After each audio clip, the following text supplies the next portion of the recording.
Assalamualaikum warahmatullahi wabarakatuh. Hello everyone, my name is Fitrah. You can call me Vika. I'm from Padang State University. I will to tell you about pattern making. It's a dream of pattern making. There are two basic techniques, namely basic construction is a drawing of a pattern or paper that uses and access an accurate size.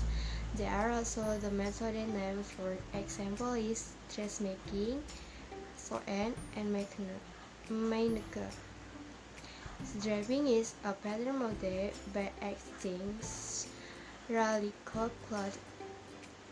It cloth to sewing or directly to the wearer.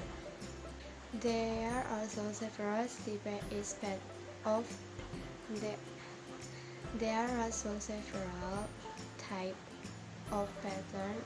Our construction pattern is a pattern model based on a person's body and flat media. Pattern is a pattern had two common sizes, for example L, M, XL, and double X. First pattern is a pattern that first a curtain model.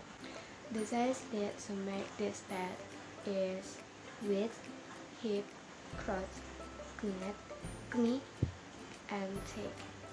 The size needed to make the script is width, hip, and script length. Thanks for watching. Wassalamualaikum warahmatullahi wabarakatuh.